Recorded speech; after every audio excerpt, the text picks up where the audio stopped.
We love working on the world building with Tim, the sets, the colors, the palette. Are you as obsessed with Wednesday Addams as we are? Well, we've got an intricate breakdown of every location and design aspect that made the show as bingeable as it was. And yes, we're gonna be getting handsy, but more on that later. I could do this all day. Number 1. Everyone's favorite dismembered hand. We were losing it when we found out how Thing was really brought to life. Thing was completely practical. He was played by an actor and magician named Victor. Victor was completely wrapped in a blue bodysuit, and the only visible part of him was, obviously, his hand. He was often wheeled alongside Jenna Ortega on a camera dolly, hiding the rest of his body, underneath tables, behind corners, and many times behind Jenna herself. And don't worry, we've got more on Jenna soon. We've praised her for her ability to convey emotion without expression, but we've got to give props to Victor for conveying so much with just his hand. It's a really hard process because you have to show emotion through a simple hand that doesn't have a voice or subtitles. It's a lot of hard work to show emotion through a hand. I know a lot of people won't understand, but after they see the season, they will get it. Number 2. Did you notice how Wednesday always stands out, even when she's only in black and white? Looks like a rainbow vomited on your side. That was a lot more difficult to coordinate than you would think. Take a look at the extras in the background. You'll never see them sporting black and white. Please excuse Wednesday. She's allergic to color. If you take a look at Nevermore Academy and compare it to the town of Jericho, which was built from the ground up by the production team, more on that later, you can see that color tactic popping up again. In Jericho, everything is bright and colorful. You won't spot anything colored black, except, of course, Wednesday Addams. Number 3. Your typical New England town built specifically for the show. One of the inspirations behind the look of this town was Vermont, which was actually a lot more of a challenge to capture than the crew had imagined. Also, fun fact, did you know that the stores, or rather the facades of stores, were based on Charles Addams' original illustrations? There are so many little ways the show pays homage to its predecessor. The production team also brought on architecture and sculpting students from Bucharest to bring the town to fruition. There was very little CGI used in the creation of Jericho. Production designer Mark Scruton had a field day setting up this town. Being able to design worlds from scratch is what makes my job so rewarding, but being able to do it for Tim Burton is a gift. Number 4. The gargoyles are more than an addition of Gothic architecture. Did you notice that the gargoyles all show different emotions? They might also hold a clue to the show's big mystery. Let us know in the comments if you spotted it. Not only that, but the gargoyles also represent the different supernatural creatures that attend the school. Even the archways were designed to look like demonic faces. Welcome to the Gorn, the Pentagon.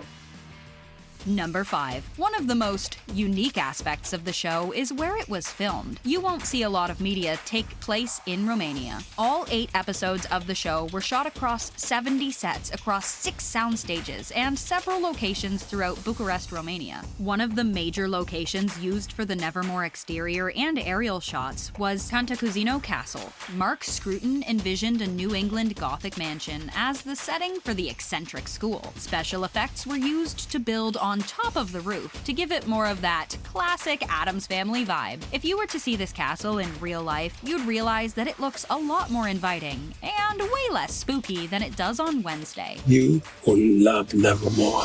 It's a magical place. Number 6. Let's take a look inside Principal Weems' office. I did send a photograph of myself in my office to my agent and said, "Is this what your office looks like?" This amazing set is actually a historic house and monument built in 1874 that's utilized for Principal Weems' office and the mezzanine right outside. It's located on Victory Avenue, right in the heart of downtown Bucharest. Did you spot the bear in the very back of her office? That's an Easter egg we're gonna get into a bit later. I know the suspense is killing you.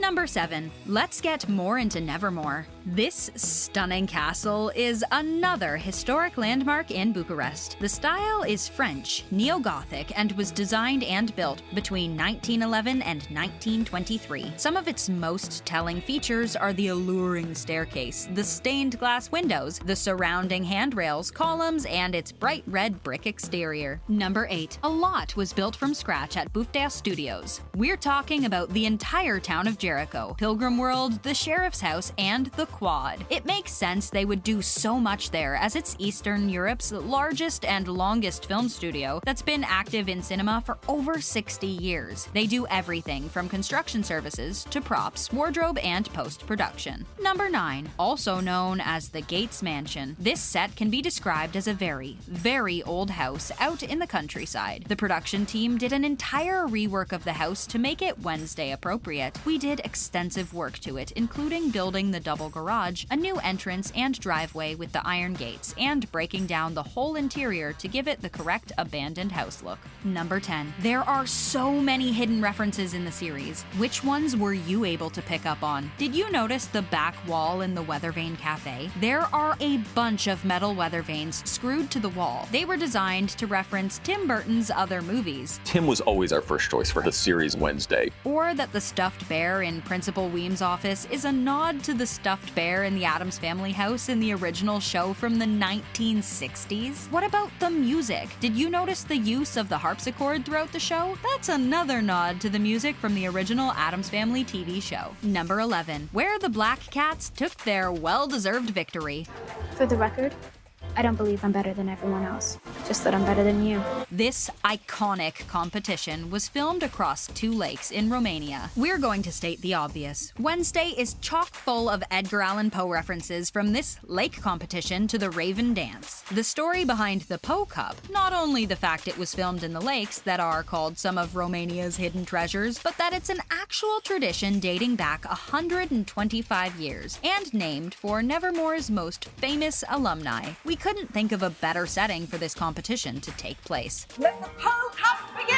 Number 12. There are so many little details in every costume. Did you notice Principal Weem's costume was influenced by Tippi Hedren's look as Melanie in Alfred Hitchcock's The Birds? When it came to the way everyone looked in costume, not one detail was too small. There's a lot to be said about every costume piece, but according to the designer, Colleen Atwood, who is Tim Burton's longtime collaborator, her approach was to simply modernize the Addams Family, but still bring us that hint of nostalgia. With Wednesday, we can nail the iconic look right away with a nod to the original, pointed collar, little print dress, and modernized platform shoes, and then put her in an environment that she totally contrasts with, an American Happy Time public school. Then you've given the nod to all that's come before.